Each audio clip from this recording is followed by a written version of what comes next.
Hello बच्चों, राधे राधे। आज हम आ गए हैं आपके लिए एक छोटा सा वीडियो लेके। That is the physical properties of alcohols and phenols. हम लोग पढ़ रहे थे अल्कोहल, फिनॉल एंड ईथर। तो let's start with physical properties of alcohol and phenol. ठीक, तो सबसे पहले बात कर लेते हैं इसके स्मेल की। स्मेल एंड टेस्ट, मतलब अल्कोहल महकता कैसा है। तो आपको पता है कैसी स्मेल है, हैविंग सम कैरेक्टरिस्टिक स्मेल। सबने स्मेल किया होगा, सबको अल्कोहल की स्मेल पता भी है।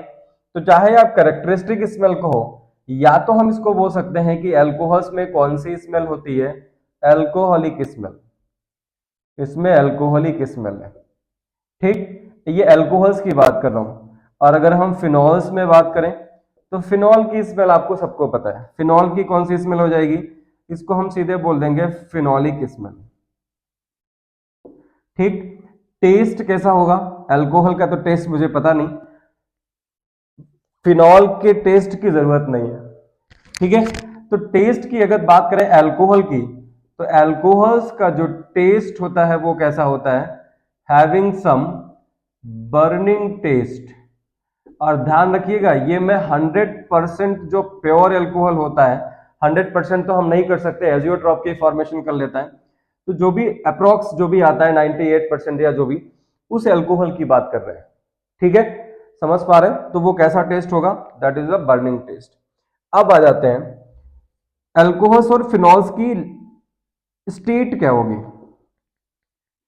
स्टेट, तो जो लोअर अल्कोहल्स हैं, लोअर अल्कोहल्स मतलब जैसे मेथनॉल, जैसे एथनॉल, जैसे प्रोपेनॉल,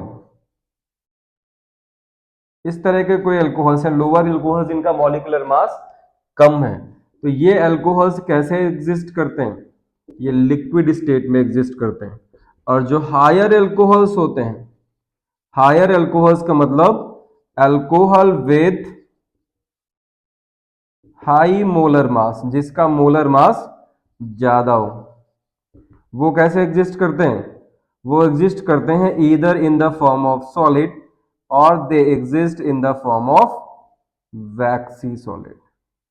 ठीक है, या तो सॉलिड फॉर्म में एग्जिस्ट करेंगे या वैक्सी सॉलिड फॉर्म में एग्जिस्ट करेंगे।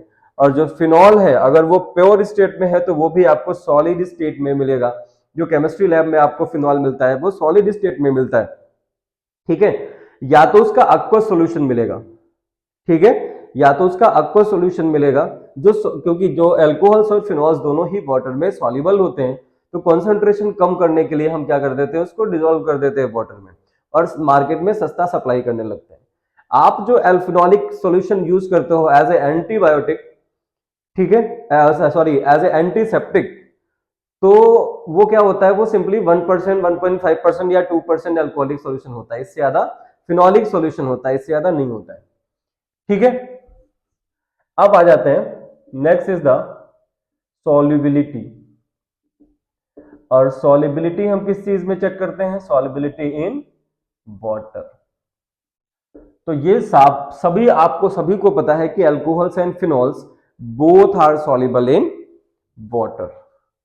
तो पहली चीज तो हम ये लिख सकते हैं कि both alcohol and phenols are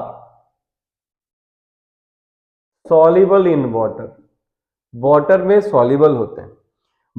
कोई भी सब्सटेंस वाटर में सॉल्युबल कब होता है, कोई भी सब्सटेंस सॉल्युबल किस कंडीशन में होता है, जब वो हाइड्रोजन बॉन्ड की फॉर्मेशन कर सके वाटर मॉलिक्यूल्स के साथ में।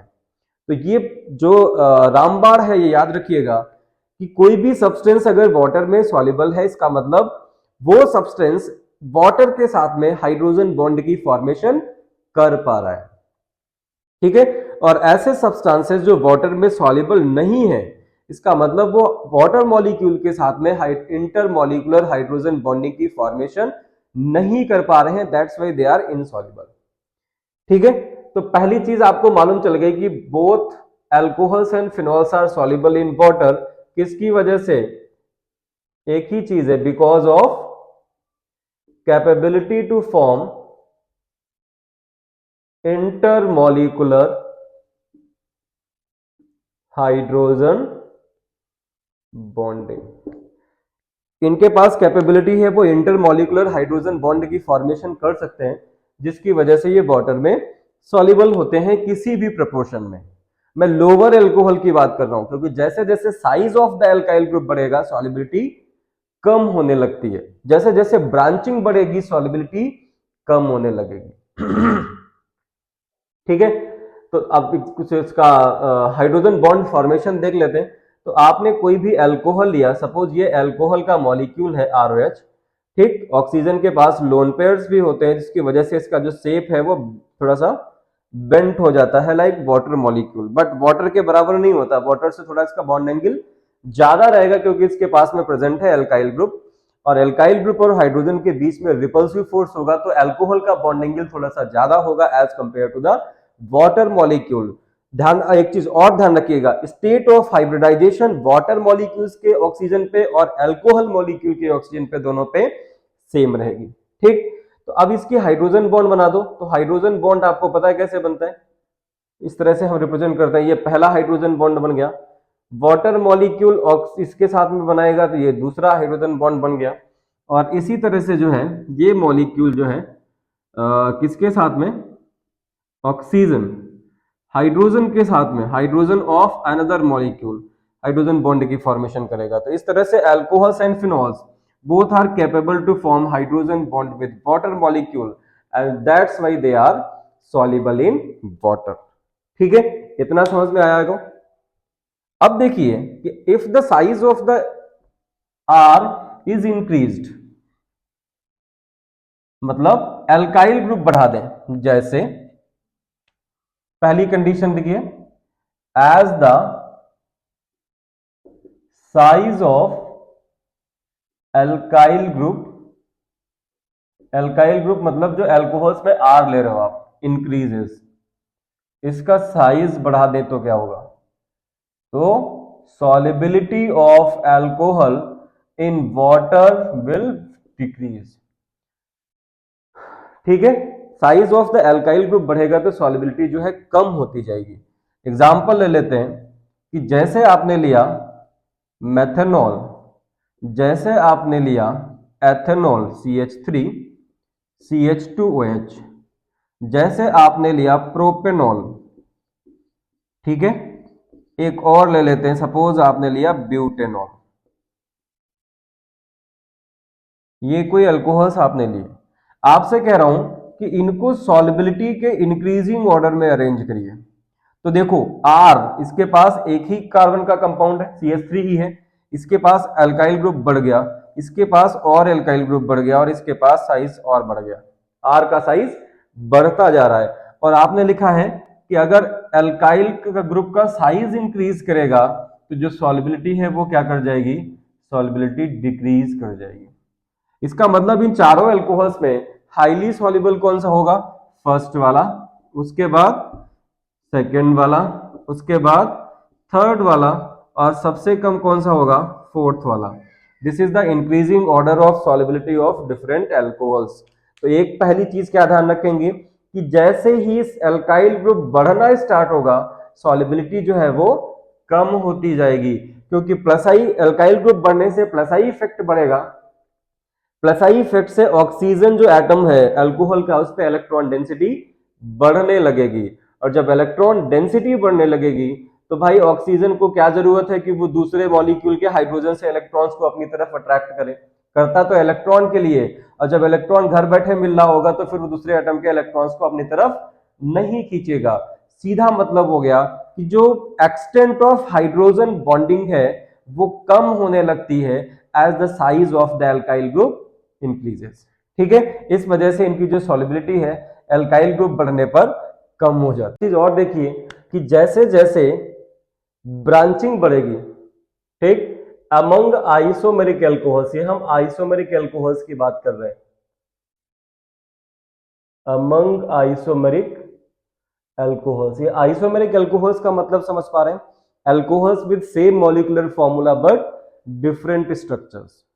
ठीक है, तो उसको हम बोलेंगे आइसोमेरिक अल्कोहल्स।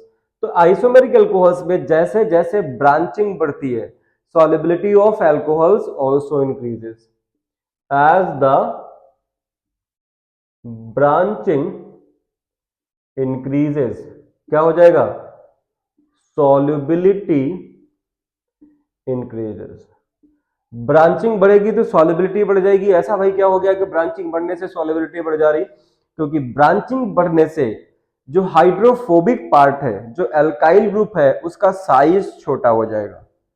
ठीक, और साइज छोटा होने की वजह से जो सॉल्युबिलिटी है वो बढ़ जाएगी। इसका मतलब अगर हम बात करें, एक आपने ले लिया मॉलिक्यूलर फॉर्मूला ले लेते हैं, सपोज C5H12O, ये 5 कार्बन का कोई अल्कोहल है। ठीक, तो इसका पहला स्ट्रक्चर आइसोमर कौन सा हो सकता है?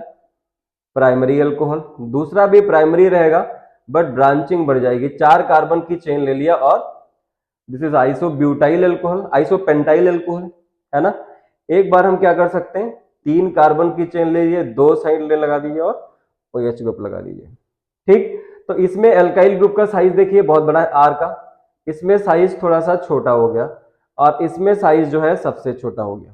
ठीक, इसका मतलब हो गया कि as the size of the alkyl group increases, sorry, as the size of the alkyl group decreases, जब ब्रांचिंग बढ़ेगी तभी तो साइज कम होगा, है ना। तो जब ब्रांचिंग बढ़ेगी तो ये जो पार्ट है कार्बन का, हाइड्रोकार्बन पार्ट, ये कैसा होता है? ये हाइड्रोफोबिक है, ये हाइड्रोफोबिक है। तो हाइड्रोफोबिक साइज छोटा होगा तो जो हाइड्रोफिलिक पार्ट है उसकी कैपेसिटी बढ़ जाएगी टू फॉर्म हाइड्रोजन बॉन्ड। तो इसका मतलब हो गया कि अगर हम इनको नंबर करें कि ये A नंबर का एल्कोहल है, ये B नंबर का एल्कोहल है, ये C नंबर का एल्कोहल है, तो सबसे ज्यादा सॉल्युबिलिटी C की होगी, फिर B की होगी और सबसे कम किसकी होगी? A की होगी, क्योंकि आपने क्या लिखा है कि as the branching increases solubility will also increase. Getting this much or not? Come to the next point, boiling points.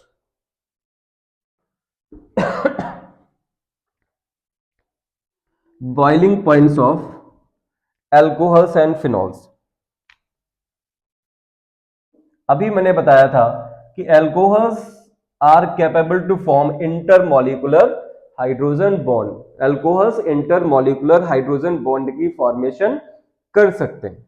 ठीक है, तो अगर ऐसा है तो अल्कोहल का एक मॉलिक्यूल अल्कोहल के दूसरे मॉलिक्यूल के साथ में भी तो हाइड्रोजन बॉन्ड बनाता होगा, है ना। तो इसका मतलब हो गया the boiling points of alcohols are higher than that of hydrocarbon. Hydrocarbon से इनके जो बॉइलिंग पॉइंट्स होते हैं वो ज्यादा होते हैं, ईथर्स से बॉइलिंग पॉइंट ज्यादा होते हैं, हेलो एल्केन्स से बॉइलिंग पॉइंट ज्यादा होते हैं, एल्डिहाइड से भी बॉइलिंग पॉइंट ज्यादा होते हैं। ध्यान रखना, सेम मॉलिक्यूलर मास की बात कर रहा हूं। ऐसे कंपाउंड जिनका मॉलिक्यूलर मास लगभग सेम है, एल्डिहाइड से भी ज्यादा होते हैं और कीटोन से भी ज्यादा होते हैं। ठीक, मतलब इन सब से अल्कोहल का जो बॉइलिंग पॉइंट है वो ज्यादा होता है। क्यों? क्योंकि अल्कोहल्स में क्या प्रेजेंट है? Intermolecular hydrogen bonding. अल्कोहल्स में क्या प्रेजेंट है? Intermolecular hydrogen bonding. और इंटरमॉलिक्यूलर हाइड्रोजन बॉन्डिंग होने की वजह से इनका जो बॉइलिंग पॉइंट्स होता है वो ज्यादा हो जाते हैं, क्योंकि उस बॉन्ड को तोड़ने के लिए जो एक्स्ट्रा एनर्जी चाहिए and that is too much. ठीक है, that's why boiling point increases. अब अल्कोहल्स में हाइड्रोजन बॉन्ड होगा कैसे?